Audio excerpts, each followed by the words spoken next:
estendendo um pouquinho o estudo a respeito da oração, né? Porque o maior privilégio que o mortal tem é entrar em conexão com o Criador, né?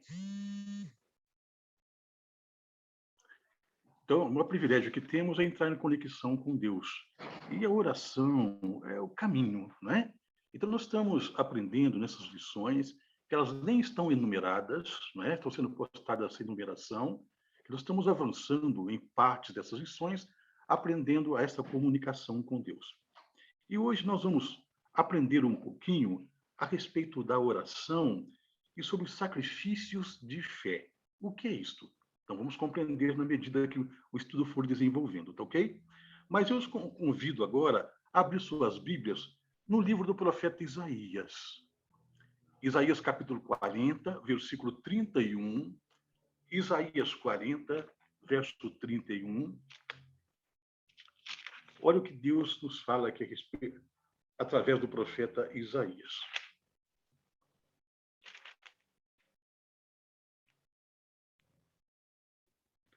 Mas os que esperam no Senhor renovam as suas forças, sobem como asas, como águias, correm e não se cansam, caminham e não se fatigam. Olha, muitas vezes nos faltam forças, nos faltam motivações para seguir a vida, não é? Mas como cristãos, nós temos a quem recorrer. Que Deus ele renova nossas forças e ele nos dá superação. É como o profeta inspirado aqui escreveu: o que esperam no Senhor, eles não ficam abatidos, caídos, desanimados, eles reagem diante dos nãos, né, que a vida impõe. Eles reagem. Então diz que os que esperam no Senhor, eles renovam suas forças, sobem como asas de águia. Ao vermos, entendemos um pouquinho sobre a águia, né? A águia, diante das tempestades, elas sobem acima das nuvens tempestuosas. As águias, elas têm uma visão tão aguçada que elas conseguem enxergar um pequeno coelho a quilômetros. Então Deus está dizendo: aquele que espera em mim, ele vai estar voando acima da tempestade. Ele vai conseguir enxergar além do nevoeiro. Ele vai conseguir enxergar a distância, entendendo que Deus está no controle das coisas, não é? Porque às vezes faltam forças, faltam motivações, mas temos a que recorrer. E nós temos que lembrar que a oração, nos dias anteriores, nós tratamos disto, a oração é o derramar do coração na presença de Deus. Porque Deus é o nosso amigo. Nós lemos até o Salmo 62, no versículo 8, né, que diz: confiai nele, ó povo, em todo o tempo. Derramai perante ele o vosso coração. Deus é o nosso refúgio. Então, nós temos a quem nos refugiar. Nós temos um amparo. Nós temos uma proteção. E nós temos concessão de forças para vencermos as nossas lutas aqui. Tá bom? Agora, o que geralmente nós pedimos a Deus? Nós entendemos que devemos comunicar com Deus para termos vida, sermos felizes, sermos direcionados aqui, vencer nossas lutas. Mas o que geralmente nós temos pedido a Deus? Eu gostaria que lêssemos aí o que está em Romanos. Romanos capítulo 8, versículo 26. 8 e 26 é do livro de Romanos.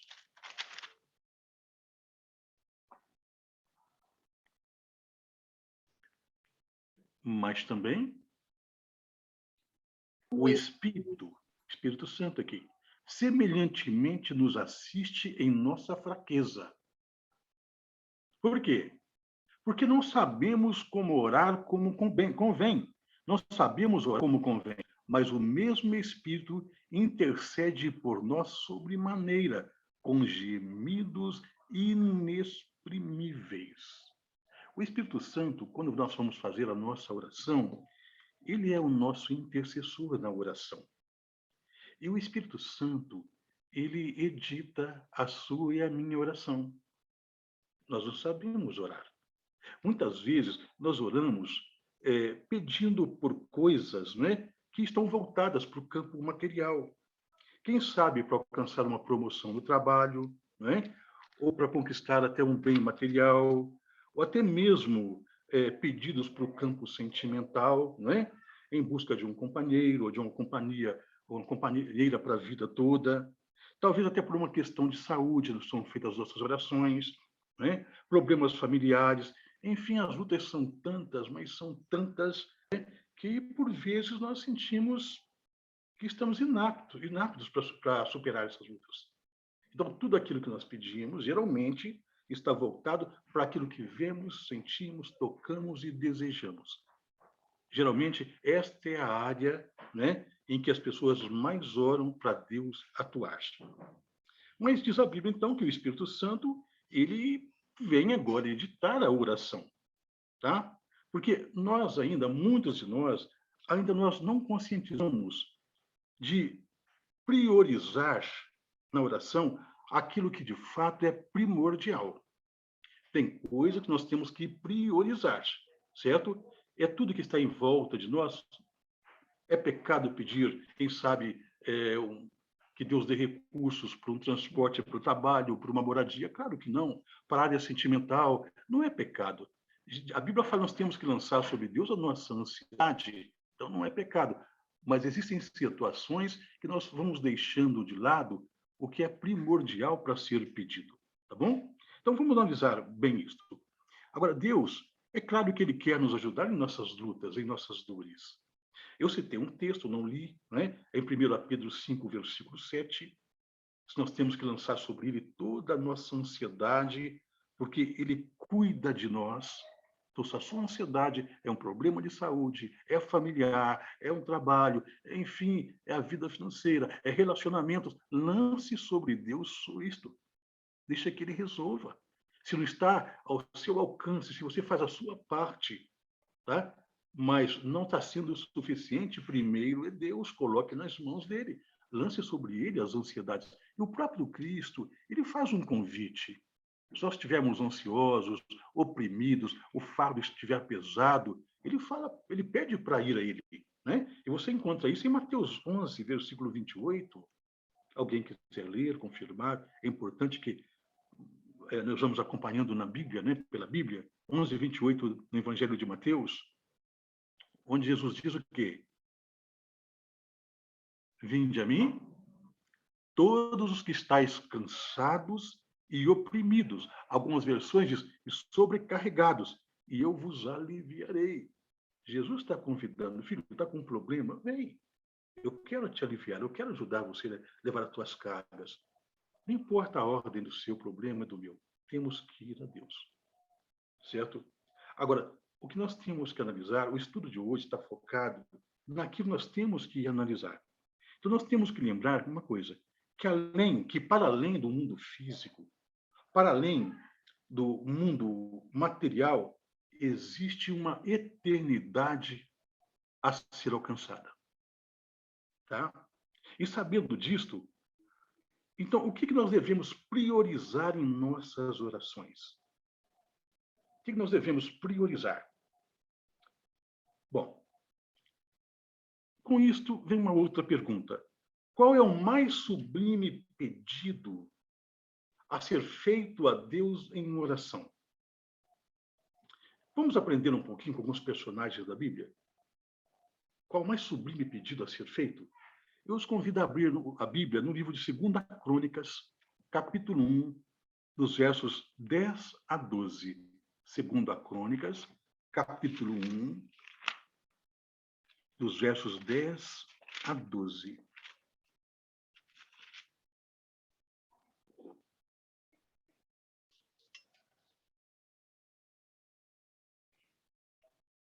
Encontraram? Alguém quer ler? Boa tarde, Nancy, chegando. Que bom, né? Segunda Crônicas, capítulo 1, de 10 a 12, Eu diz, achei, Olinto. é a oração de Salomão, né? Dá-me, pois, agora sabedoria e conhecimento, para que eu saiba conduzir-me à testa deste povo. Pois quem poderia julgar este grande povo? E Deus responde a Salomão: porquanto foi este o desejo do teu coração, e não pediste riquezas, bens ou honras, nem a morte dos que te aborrecem, nem tampouco pediste longevidade, mas sabedoria e conhecimento para poderes julgar ao meu povo, sobre o qual te constituí rei. E o versículo 12: sabedoria e conhecimento são dados a ti, e a ti darei riquezas, bens e honras, quais não teve nenhum rei antes de ti, e depois de ti não haverá teu igual. Na oração de Salomão, naquele comunicação que ele teve com Deus, isso deu num sonho, né? Ele pede para Deus sabedoria, conhecimento, para que ele pudesse estar à frente do grande povo dele, do povo de Deus. Nós aprendemos que o que nós devemos pedir, né? Nós podemos tirar lições com Salomão sobre o que pedir a Deus. Ele não pediu riquezas, pediu sabedoria, Deus deu as duas coisas. Então, o que nós devemos pedir? É coisas que estão ao nosso redor, aquilo que a nossa alma ambiciona, são bens, são sonhos de se destacar, de projetar nesta vida. Não é pecado pedir isto. Mas não podemos esquecer de priorizar o verdadeiro pedido. Não é pedir para as coisas que estão fora de nós. É pedir para aquilo que está dentro de nós. É a transformação do ser humano. É crescimento, é sabedoria, é conhecimento. Aprendemos nesta lição que devemos pedir para transformação interior. E nem sempre para transformação exterior. Nem sempre para um sucesso que nós almejamos. Que Deus quer nos transformar. E seja o ambiente que vivemos, a situação em que nós vivemos neste mundo, seja próspera ou não, tá? No campo da matéria aqui, mas nós tivemos a sabedoria, tivemos o conhecimento de Deus.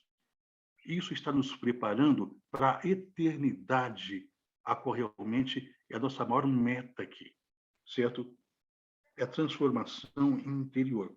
Nós não podemos perder de vista que nós temos uma eternidade a ser alcançada. E muitas vezes o pedido para bens materiais, eles acabam nos prendendo a este mundo. Se recebermos bens materiais, vamos estar apegados a eles. E quem sabe a nossa vida interior, nossa alma, não vai estar preparada para o reino de Deus, certo? Então, esse é o maior sublime pedido a ser feito a Deus, sabedoria. Quando lemos Romanos, capítulo 12, o versículo 2, a gente vê o apóstolo Paulo discorrendo também a respeito disso. Romanos 12, versículo 2.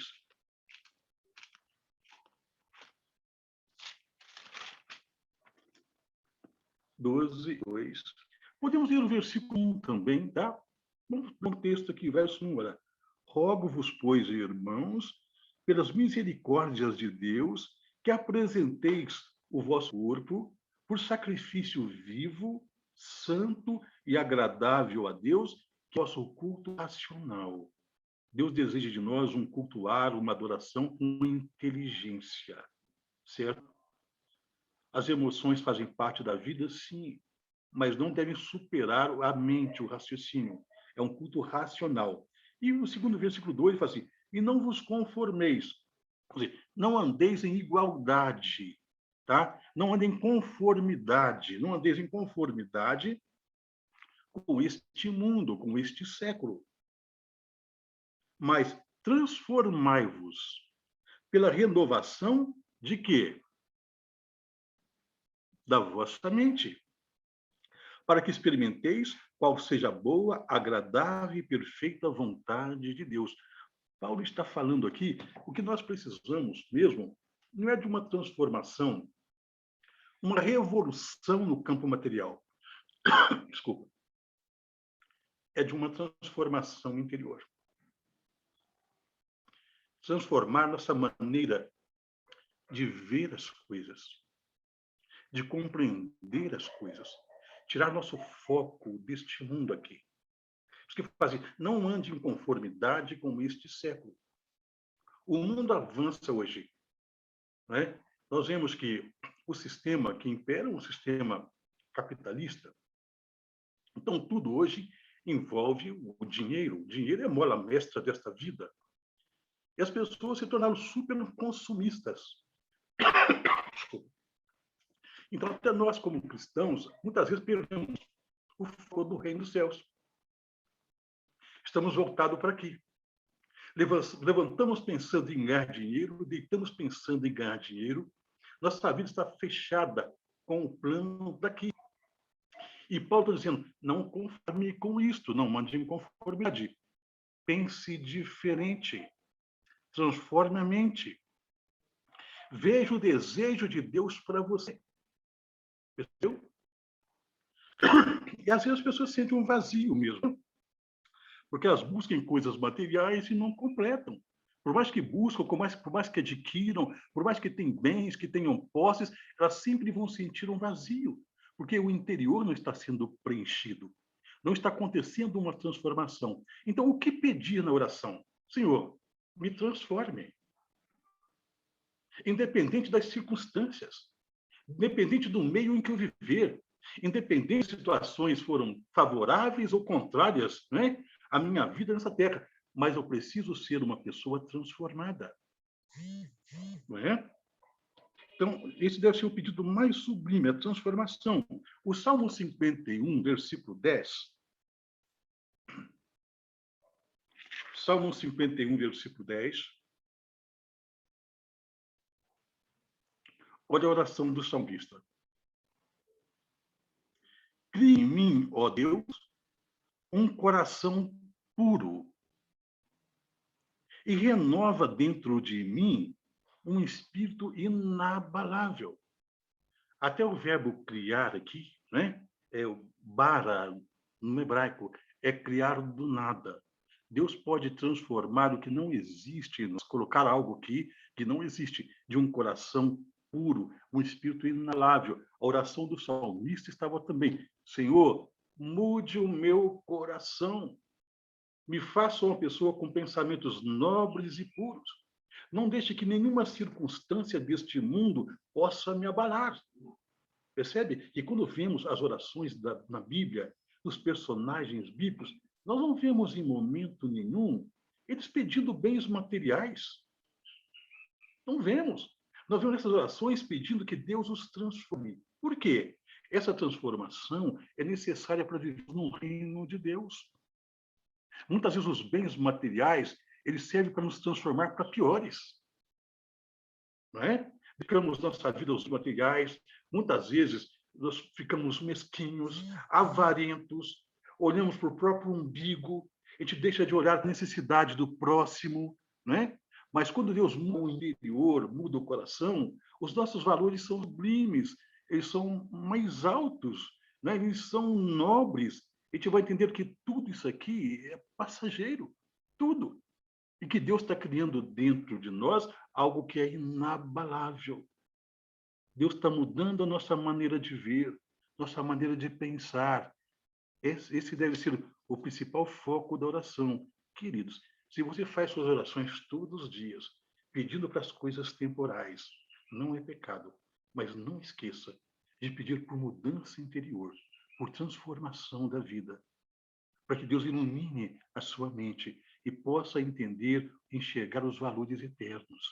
Nós temos uma eternidade que já foi conquistada por Cristo, mas nós não podemos ficar fora dela. Nós temos que estar em plena comunhão com Deus para ver esse crescimento em nós, né? Então nós vemos que Paulo, Davi, né? E Salomão, eles pediam o quê? Por transformação e renovação do interior. Agora, as demais coisas, as curas, as bênçãos para todas as áreas da vida, elas virão como resultados deste relacionamento com Deus. Tá? No livro de Tiago, capítulo 4, verso 2 e 3, Tiago 4, verso 2 e 3.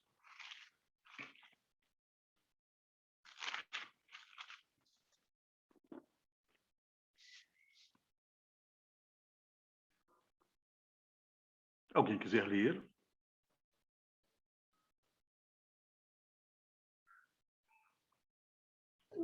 Tiago, o que, Olinto? 4, Tiago 4, verso 2 e 3. Vou ler. 4, 3 e 2?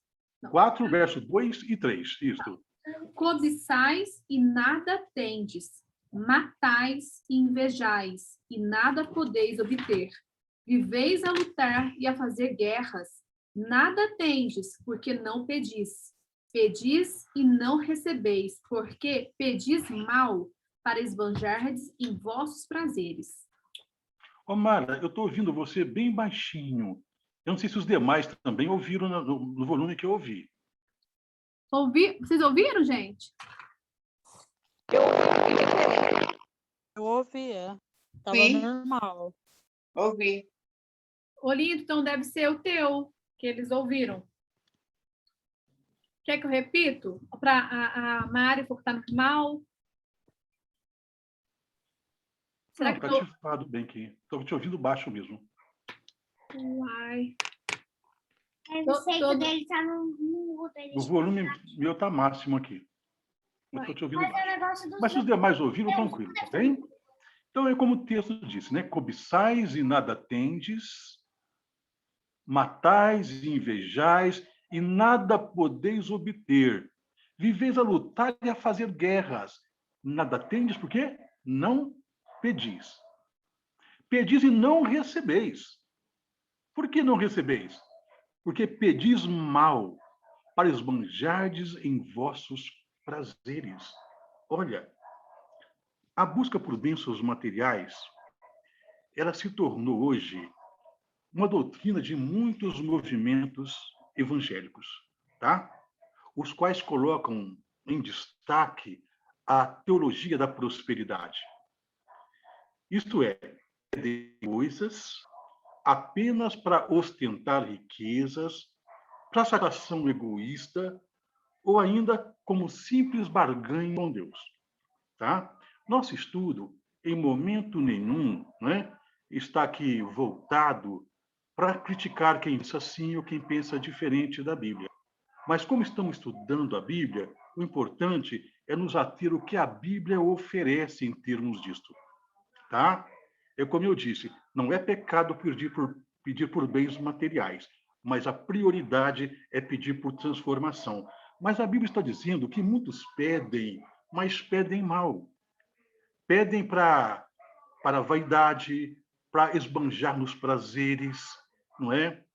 Então a gente vê hoje muitos movimentos voltados para isto, em que as pessoas elas têm que fazer uma barganha com Deus, oferecer, quem sabe, o seu carro, o seu apartamento, uma alta soma em dinheiro, né? Porque geralmente é ensinado que o altar não fica em dívida com a pessoa. E tudo aquilo que investimos no altar, Deus ele devolve em dobro ou muito mais que isto. A Bíblia está orientando que a prioridade da oração é orar pelo crescimento, para a transformação interior. Mas quando se pede para esbanjar nos prazeres, diz a Bíblia que é pedir o quê? Mal. Pedis e não recebeis, porque pedis mal. Tá? Pois bem, é por isso que em Mateus 6, verso 33, 6 e 33 de Mateus, ele é um texto super conhecido, né? 6 e 33, eu vou abrir para que vocês abram também aí e confiram comigo, 6 e 33. Diz, buscai, pois, o quê? Em primeiro lugar, o quê nós temos que buscar? Buscai, pois, em primeiro lugar o seu reino e a sua justiça, e todas estas coisas vos serão acrescentadas. O que Jesus está ensinando? Busque conexão com o reino. Para estarmos no reino, precisamos de transformação interior. Conhecermos os valores do reino e vivê-los aqui. É transformar a mente, pensar diferente, ver diferente. O que acontece com as demais coisas temporais às quais nós precisamos? Deus acrescenta. Deus sabe quando a pessoa se sente só. Deus compreende a solidão. Se a pessoa pedir ao Senhor, eu quero uma companhia para mim, para minha vida, não é? Então, Deus vai colocar num caminho alguém realmente que possa preencher, né, aquela outra pessoa. Ou vai preparar a pessoa para receber alguém ao qual Deus quer dar. Tem muita gente que pede uma companhia para Deus, mas não está preparada para receber aquela pessoa. A pessoa que Deus quer dar sempre é a melhor. Então, a pessoa tem que passar por um preparo espiritual, uma mudança, uma transformação, para receber um presente de Deus. Né? Deus está disposto a atender todas as coisas. Então, vamos lançar sobre Deus todos os problemas, dificuldades, e deixar que Ele nos ajude. Né? Vamos fazer a nossa parte, vamos deixar que Deus nos ajude. Mas a gente não pode deixar de priorizar, tá bom? Vamos cansar de ouvir isso hoje, de priorizar o que é essencial, transformação interior para vivermos no reino de Deus. Transformação interior. Senhor, me ajude a enxergar diferente. Quais são os valores do reino? Porque muito tempo, às vezes nós estamos pedindo errado, estamos pedindo mal. É porque o Espírito Santo tem que interceder por nós. E diz que ele intercede com gemidos inexprimíveis. O que quer dizer isto? Algumas traduções bíblicas diz que ele intercede sem articular palavras. Mas o original, gemidos inexprimíveis, ele passa-nos a ideia de que toda angústia que nós estamos sentindo na alma, seja solidão, seja uma traição, uma mágoa, uma tristeza que está ali. E quando vamos a Deus em oração, o Espírito Santo transmite para o concílio do céu exatamente o que você e eu estamos sentindo naquele momento.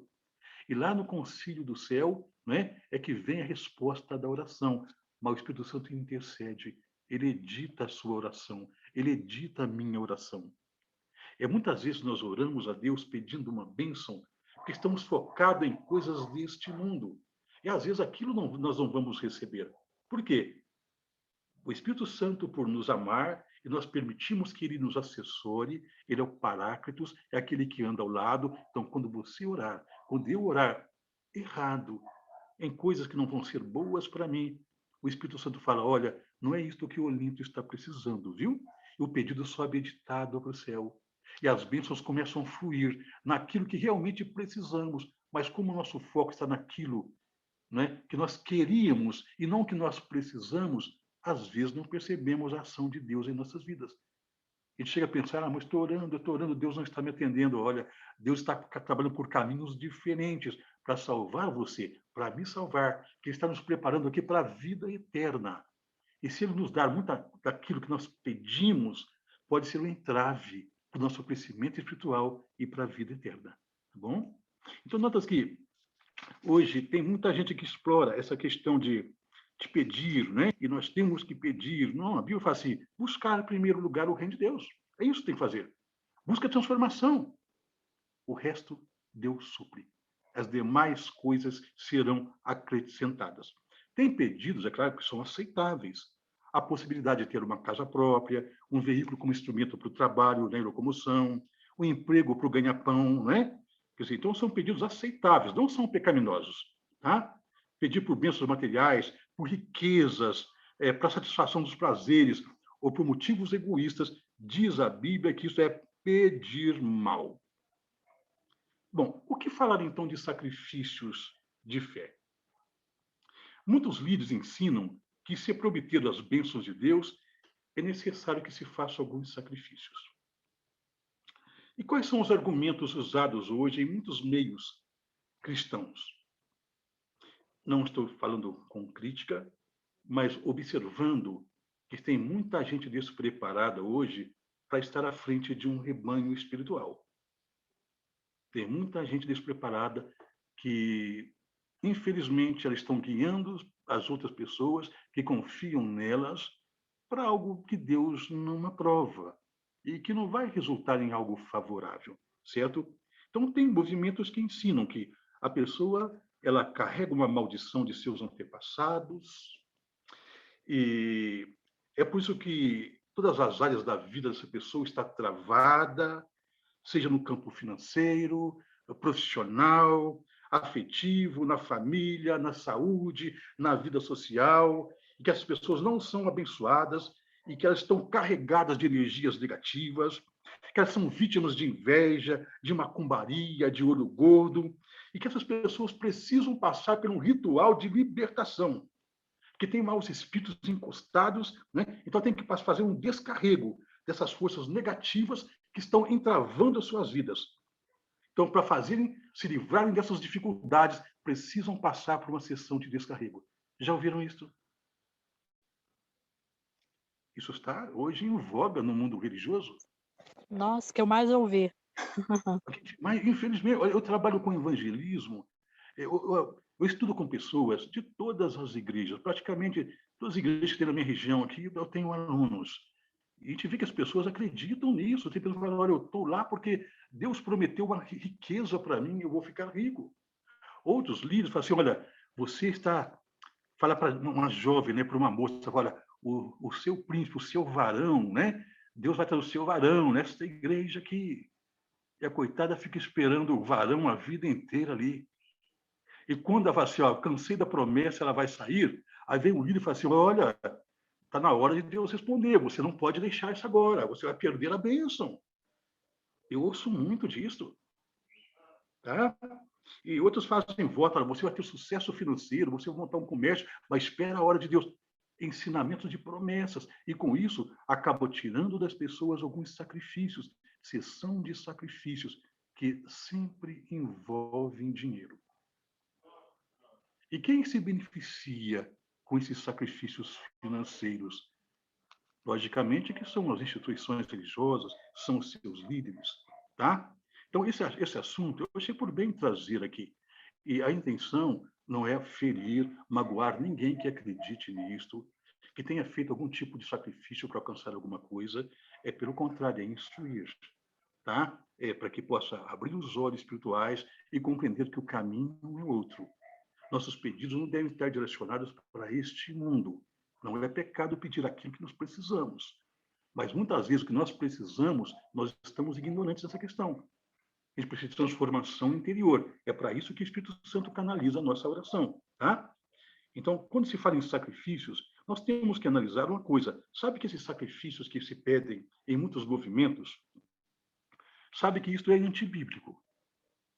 Jesus, o sacrifício de Cristo na cruz, ele colocou um fim a todo tipo de sacrifício que se deve fazer. Lembra que eu falei que no cristianismo, quem se sacrifica é Deus? Não é nós que fazemos sacrifícios, é Deus que se ofereceu para sacrificar por nós, pagar o preço de nossa sentença, de nosso pecado. Não é? Para que pela graça, por esse presente de salvação, nós possamos ser salvos. Então, quando se fala em sacrifícios que envolvem finanças, para que você prospere, para que você alcance uma bênção secular aqui, tome cuidado com isso, tá bem? Porque isso não tem base bíblica. Eu os convido a abrir em Hebreus 10, de 16 a 18. Hebreus 10, de 16 a 18.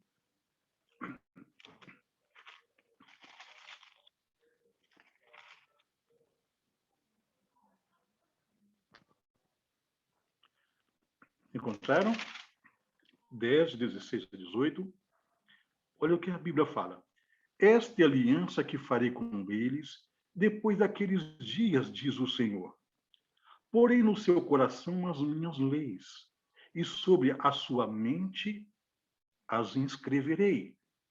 E acrescenta, também de nenhum modo me lembrarei dos seus pecados e das suas iniquidades para sempre. Deus apaga as transgressões, os pecados, coloca em nossa mente, em nosso coração as leis dele, né? E o versículo 18 fala, onde há remissão dos pecados, onde houve pagamento pela culpa, pelo pecado, já não há oferta pelo pecado. Mas é ensinado para você e para mim que a sua vida é um desastre, que a sua vida não progride, que a sua vida está enrolada porque você traz maldição dos antepassados. Os seus pais pecaram, os seus bisavós, avós, bisavós pecaram, e você vem arrastando uma maldição ao longo da história e que você precisa passar por um processo de libertação, de purificação, através de oferendas, para você se desenrolar, se libertar. Olha, diz a Bíblia que onde o pecado já foi pago e Cristo pagou por ele, não há mais sacrifícios. Então, se alguém pede para você fazer algum sacrifício, para obter uma bênção de Deus.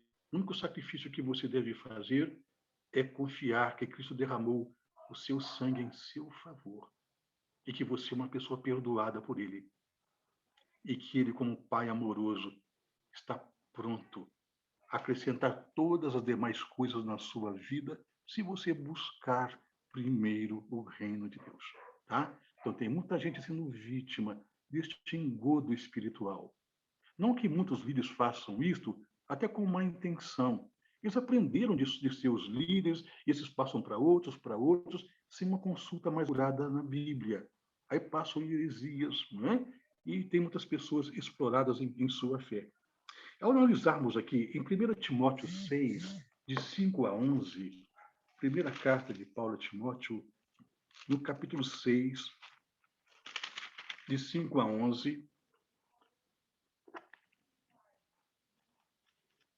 olha o que lemos.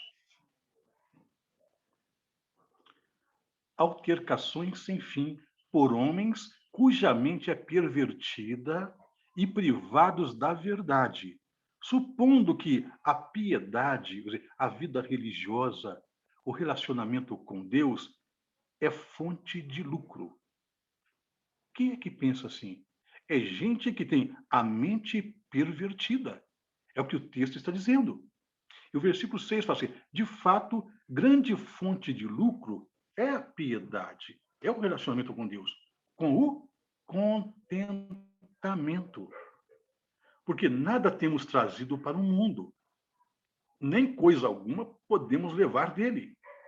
Tendo sustento e com que nos vestir, estejamos contentes. Tem gente que não quer só o sustento. Ora, os que querem ficar ricos caem em tentação e cilada, em muitas concupiscências insensatas e perniciosas, as quais afogam os homens na ruína e perdição. Porque o amor do dinheiro é a raiz de todos os males. E alguns nessa cobiça se desviaram da fé e a si mesmos se atormentaram com muitas dores. Então, tem pessoas que fazem da religião uma fonte de lucro. Pessoas com a mente pervertida. E muitos seguem esta linha de raciocínio porque as promessas que se tem hoje para os fiéis são promessas seculares, é para esta vida. Não enaltecem, não colocam que nós estamos lutando para a eternidade. O objetivo de Deus é muito maior do que essas coisas da terra aqui. Então, ao orarmos, primeira parte, nós temos que falar: Senhor, ao acordar, logo de manhã, falar: Senhor, obrigado. O Senhor permitiu que eu tivesse mais um dia de vida. Eu quero que esse dia seja guiado por Ti, mas que nesse dia eu possa Te honrar, Pai querido. E que nesse dia eu possa tirar todas as lições para que eu possa aprimorar a minha vida. Que o Senhor possa me ensinar hoje, me dar conhecimento, sabedoria para a formação do meu caráter. Porque sabe, querido, a única coisa que nós vamos levar deste mundo é o nosso caráter formado. A gente não leva nada desse mundo. Se nossos pedidos estão focados para crescimento nesta vida, no campo material, nós estamos perdendo o tempo. Foi que Paulo escreveu aqui, o versículo 7 fala assim: porque nada temos trazido para o mundo, nem coisa alguma podemos levar dele. Tá? E nós vimos que a morte de Cristo, ela colocou um fim a esse tipo de sacrifícios, de oferendas. Não é? E quando lemos aí em 1 Timóteo 6, nós, como chegamos a ler agora, 1 Timóteo capítulo 6, até o versículo 11. O versículo 11 agora fala o seguinte: tu, porém, ó homem de Deus, foge destas coisas. Antes segue a justiça, a piedade, a fé, o amor, a constância e a mansidão. Foge destas coisas que estão voltadas para esta vida. Viu? Onde devem estar as nossas orações? Para algo mais alto. Não são unicamente para as coisas seculares. Certo? Porque o verdadeiro sacrifício que Deus quer... Sabe, existem sacrifícios mas que são espirituais. Sacrifícios espirituais, não são monetários, não são financeiros. Ah, eu vou dar dinheiro para uma questão espiritual. Não tem isso na Bíblia, Deus pedindo dinheiro. Ok? Em termos de sacrifícios. Em termos de você obter, barganhar, comprar com Deus, não existe na vida, na Bíblia. Você pode até fazer suas ofertas, os seus dízimos, em relação de contribuição com uma obra de opção, para que Cristo venha logo, esse mundo ruim acabe, mas se alguém exigir de você ou te coagir a um sacrifício financeiro, isto não é bíblico, tá? Isso é gente da mente pervertida e nós não podemos entrar e fazer esse jogo aqui, ok? No livro de Deuteronômio 10, Deuteronômio, capítulo 10, os versos 12 a 13, 10, 12 a 13, Deuteronômio, olha o que Deus pede de você e de mim. Agora, pois, ó Israel, que é que o Senhor requer de ti? Não é que temas o Senhor teu Deus e ande em todos os seus caminhos e o ames e sirvas ao Senhor teu Deus de todo o teu coração, de toda a tua alma, para guardares os mandamentos do Senhor e os seus estatutos que hoje te ordeno para o teu bem. O que Deus está pedindo? Que nós o respeitemos, que nós o coloquemos em primeiro plano em nossas vidas, que nós andemos em todos os seus caminhos, que nós o sirvamos, dou entrega plena a ele e que nós obedeçamos os seus mandamentos. Não vejo aqui Deus pedindo sacrifícios. Certo? A morte de Cristo colocou um sacrifício, fim nesses sacrifícios. Ok? Quando lemos em 1 Pedro, capítulo 2, versículo 1, 1 Pedro 2, versículo 1,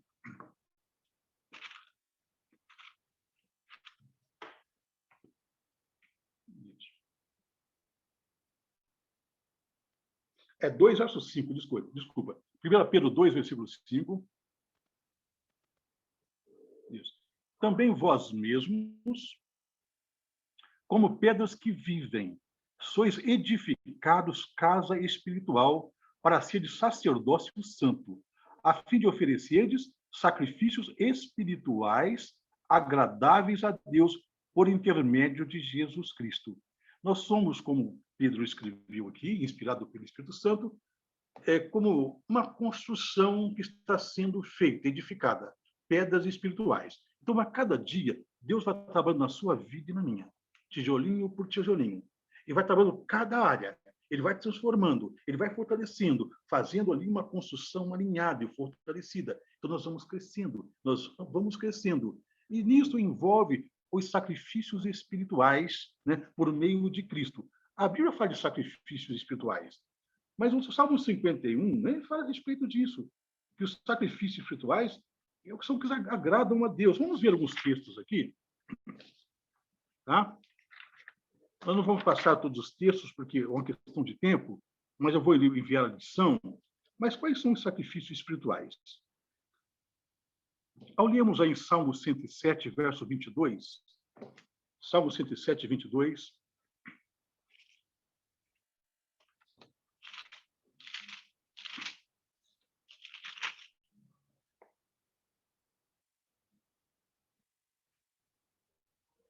ofereçam sacrifícios de... Como é que está na sua Bíblia? Ações de graças. Ações de graça. E proclamem com júbilo as suas obras. Sacrifícios de gratidão, de louvores. Quando você está cantando um louvor a Deus, um hino, é o sacrifício de alegria, de adoração, é isso que Deus aceita. Não está se referindo a dinheiro aqui.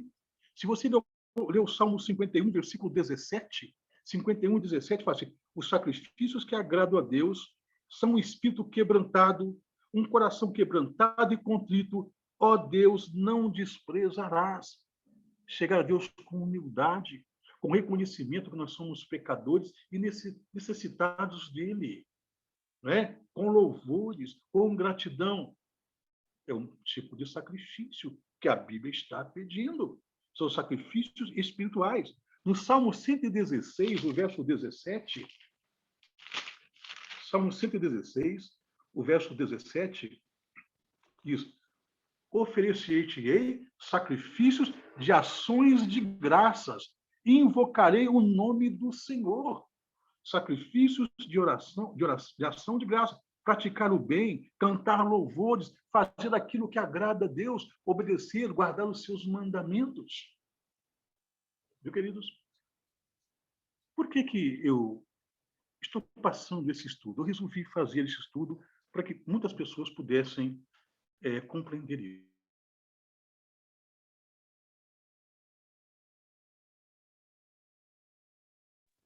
Não estou ouvindo o Olinto. Vocês estão ouvindo o Olinto? Não estou ouvindo o Olinto. Romper com Eu alguns estou deles, ouvindo. não tendo certeza. Estamos ouvindo o Olinto. Ok. Está ouvindo ou não? Agora estou ouvindo. Eu estou. Ok. Está ouvindo? Com nitidez? Porque eu estou ouvindo baixinho você, viu, mana? Ainda, não entendi por quê.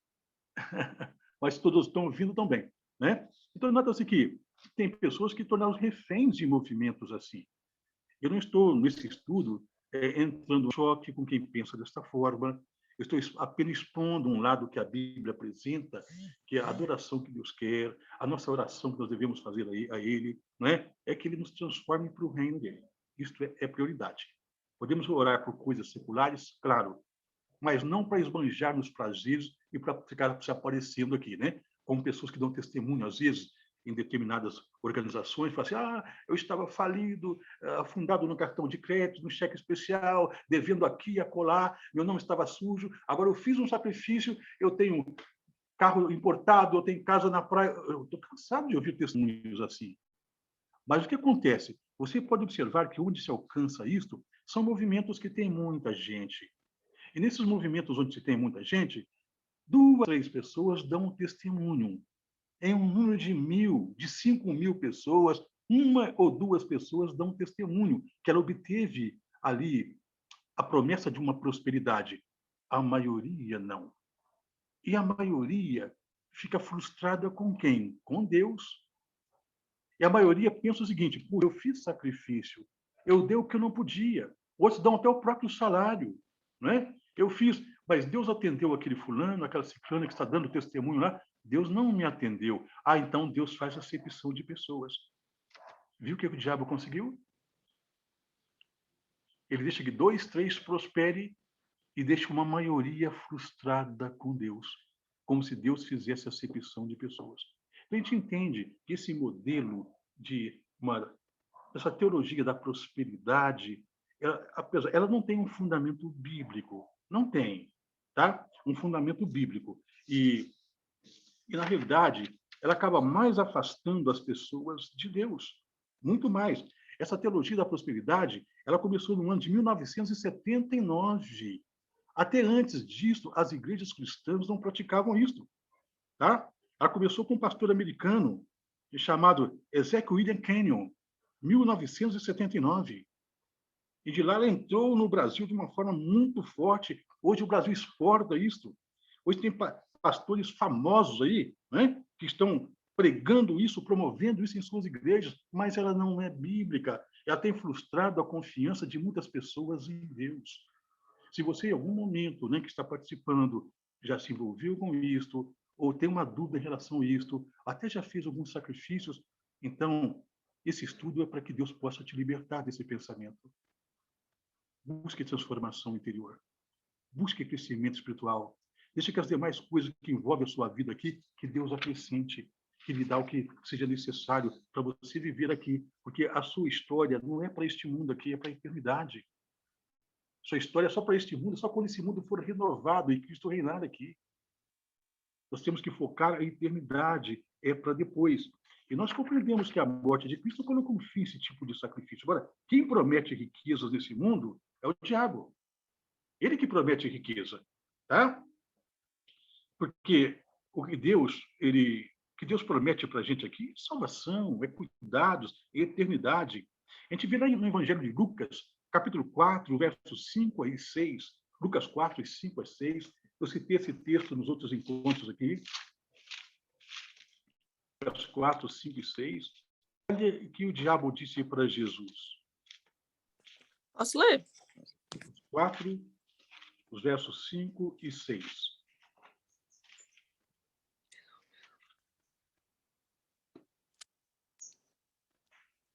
E elevando-o, mostrou-lhe num momento todos os reinos do mundo. O diabo levando Jesus no alto monte, mostrando os reinos do mundo.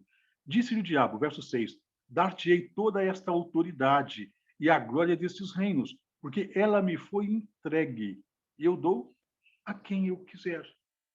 Os reinos, os poderes, a riqueza desse mundo, é isso que o diabo pode oferecer para as pessoas.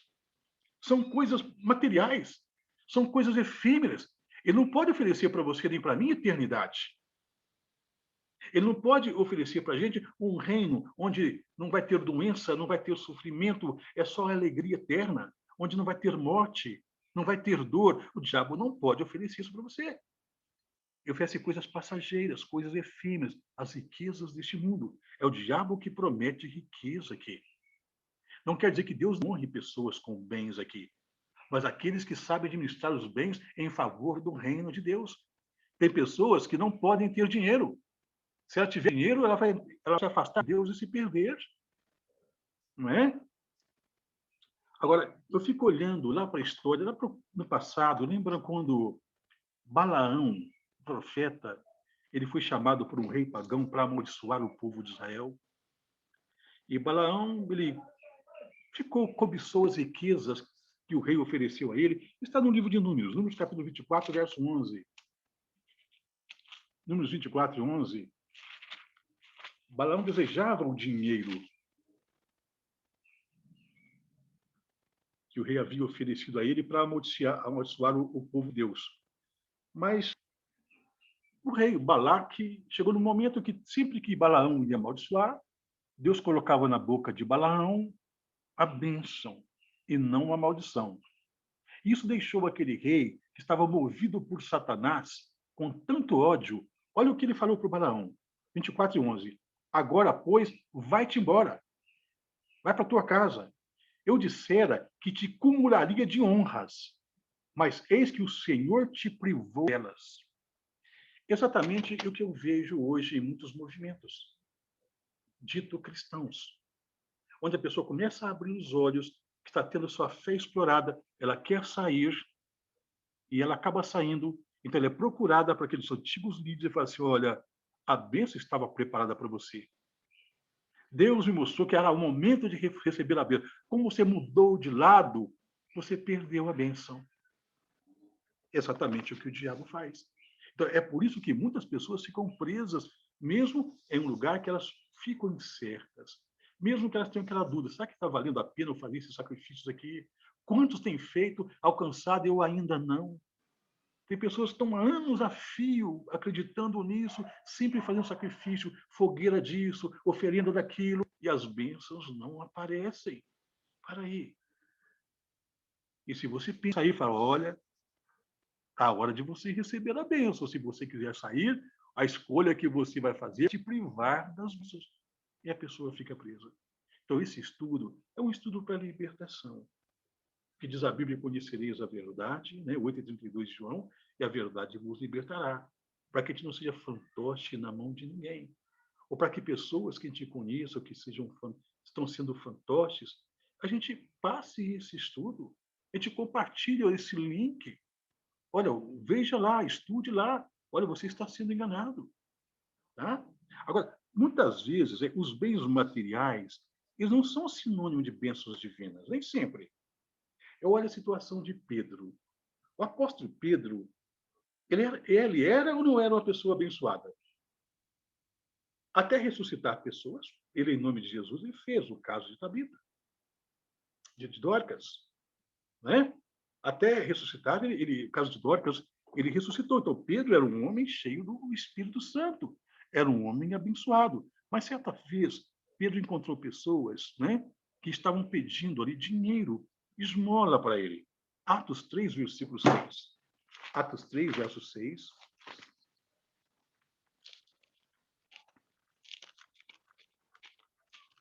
Atos 3, versículo 6. Já estamos já dentro do nosso tempo de terminar, né? 3 e 6. Pede, por favor. Por favor, 3, verso 6 de Atos. 3 versos. Quando Pedro encontra com um coxo ali, né? Um coxo de nascença, que estava à porta do templo. esse coxo pede dinheiro para ele e para João, né? Os dois estavam juntos. Até o versículo 3, né? Diz, ó, vendo ele a Pedro e João, que iam entrar no templo, implorava que lhes desse uma esmola. Pedro, fitando, juntamente com João, disse, olha para nós. Ele os olhava atentamente, esperando receber alguma coisa, receber algum dinheiro. Pedro, porém, lhe disse, não possuo nem prata e nem ouro, mas o que tenho, isso te dou. Em nome de Jesus Cristo Nazareno, anda. Houve um milagre para um homem que não tinha dinheiro. Era um duro. Eu não tenho dinheiro, não tenho ouro, não tenho prata. A moeda corrente da época. Uma pessoa sem dinheiro, mas cheia de bênção. Hoje tem movimentos que dizem, se você está com a vida financeira arruinada, você é amaldiçoado. É porque você está amaldiçoado. Que você tem que passar por uma sessão de descarrego. Tem que se libertar dos problemas, dos pecados dos antepassados. E sabe que base bíblica pegam, gente? É um absurdo, tá? Pegam aqui no livro de Êxodo, no capítulo 20, quando pega os mandamentos de Deus, Êxodo 20, e quando fala dos mandamentos, principalmente do segundo mandamento de Deus, desde o versículo 3, e o versículo 5, principalmente, é o que pegam, né? Para não adorarem mais. Assim, não as adorarás, nem lhes darás culto, porque eu, o Senhor teu Deus, eu sou o Senhor teu Deus, Deus zeloso, que visito a iniquidade dos pais nos filhos até a terceira e quarta geração daqueles que me aborrecem. E faço misericórdia até 1000 gerações daqueles que me amam e guardam os meus mandamentos. Aí pega esse texto e fala, está vendo? Deus visita. O pior é que tem traduções bíblicas modernas, tá? Linguagem de hoje, que não está a palavra visito, estava castigo. E a pessoa pega o texto e fala, está vendo? Deus castiga, Deus está me castigando porque meus pais fizeram errado, meus avós fizeram errado, meus bisavós fizeram errado, então eu estou sendo castigado. O original não está assim, queridos. Deus visita, Deus acompanha. O que quer dizer isso? Eu tenho os meus filhos. Eu sou obrigado a ensinar princípios bons para os meus filhos. Se eles aprendem isso de mim, né? Então, é claro que eles devem passar isso para os meus netos. E assim, os meus netos, né, passarem para mim as outras gerações. E assim, Deus vai visitando uma família que segue os princípios dele e são famílias felizes. Mas se eu não ensino para o meu filho, ele não vai ensinar para o meu neto não vai ensinar para o meu bisneto. Vai ser gerações distantes de Deus, fazendo coisas erradas que desagradam a Deus, e Deus vai estar visitando essas gerações, porque Ele é eterno, Ele vai acompanhando a existência humana aqui de só miséria e só desgraça. Está vendo? Então, o texto não fala que Deus castiga, mas Ele acompanha as bênçãos e a maldição nas famílias. Quando ensina os princípios de salvação e quando não ensina. A palavra Deus castiga não está no original. Mas tem muita gente fazendo mau uso desse texto, dizendo que Deus castiga e que você, então, precisa fazer sacrifícios, oferendas, para Deus quebrar as maldições. Bom? Bom, nosso tempo está ilimitado, como a Mara disse. É isso? Mara? Isso mesmo, Olinto. Não estou ouvindo, tá bom? Você. Nosso tempo está ilimitado, eu não quero cansar aqueles que estão conosco, mas estão todos de acordo que a gente avance uns minutinhos a mais? Pode ser. Uhum. Pode ser. Se você tiver tempo, pode ser. Avançar uns minutinhos só para nós terminarmos a lição de hoje, tá bom? Mas qual é a verdadeira riqueza que nós, como cristãos, devemos buscar? Qual a verdadeira? Romanos 11, versículo 33. Romanos 11 e 33. 11 e 33, olha que lemos. Ó profundidade da riqueza, tanto da sabedoria como do conhecimento de Deus. Quão insondáveis são os seus juízos e quão inescrutáveis os seus caminhos.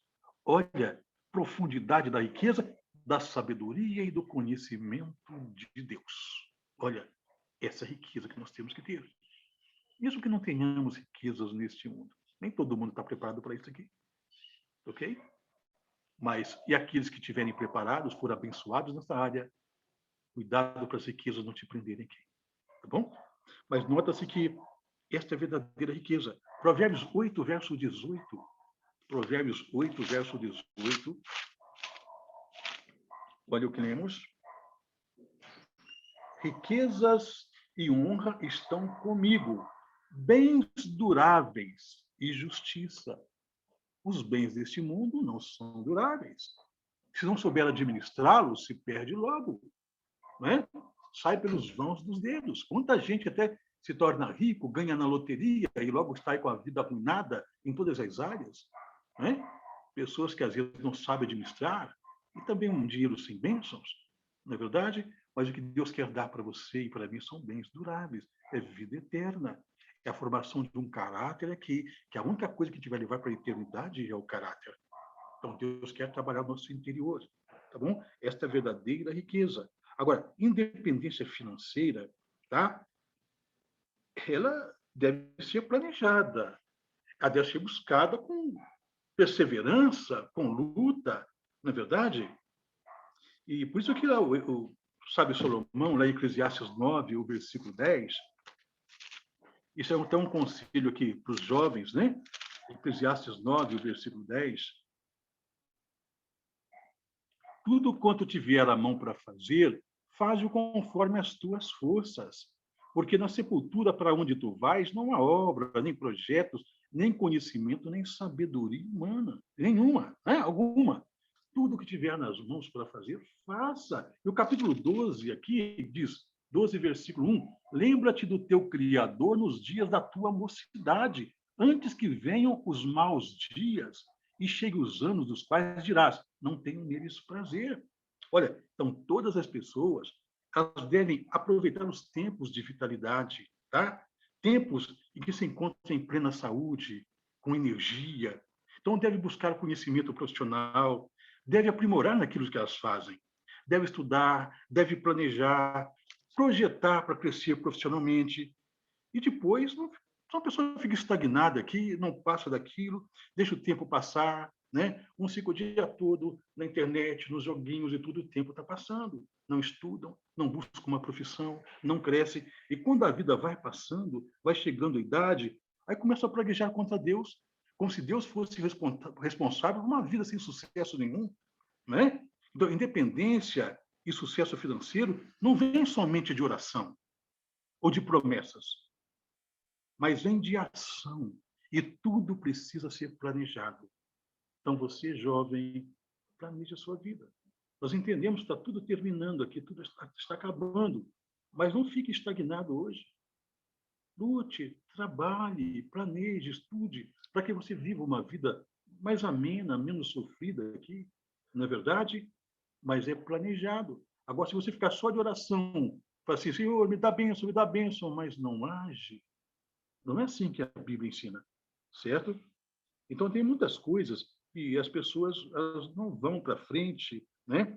E elas não têm sucesso, e está muito voltado também para a indolência, para a preguiça.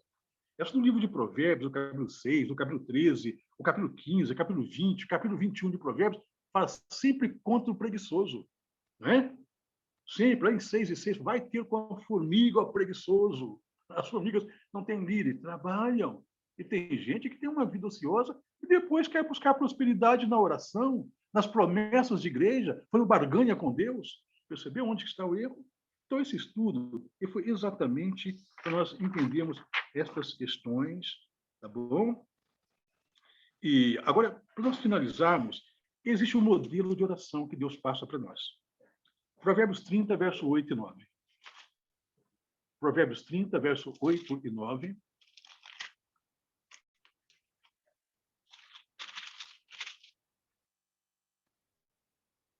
Afasta de mim a falsidade e a mentira.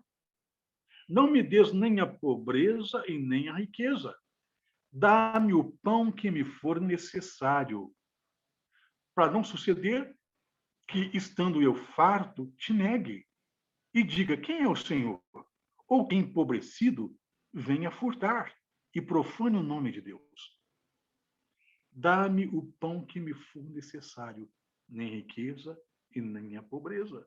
Né? Isto aqui são palavras do salmista, de Agur, né? Pedindo aquilo que é necessário para a vida da gente. Esse é o modelo sugerido de oração para nós na Bíblia. Tá? Em 1 Timóteo 6, versículo 8, 1 Timóteo 6 e 8,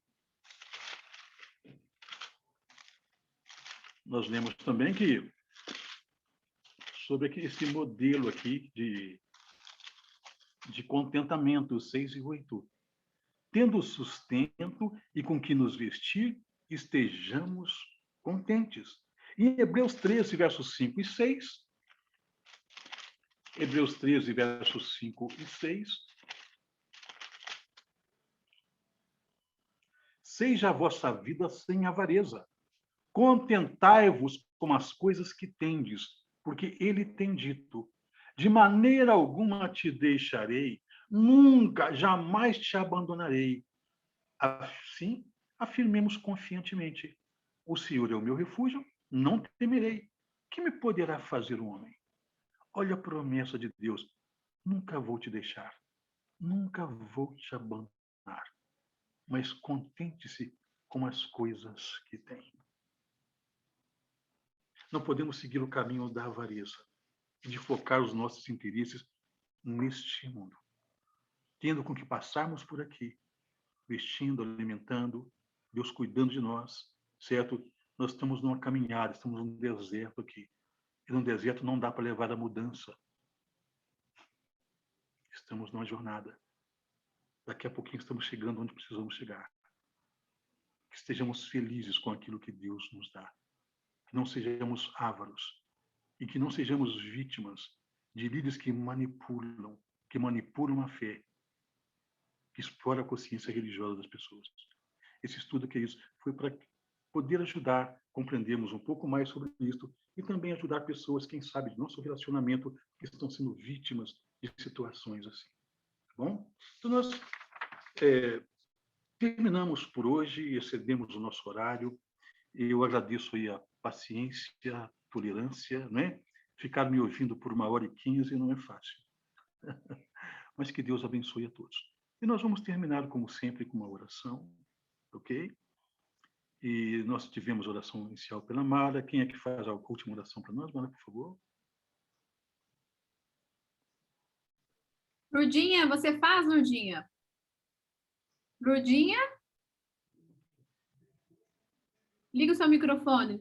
Oi? Liguei. Finaliza com a oração, por favor, Lurdinha. Amém.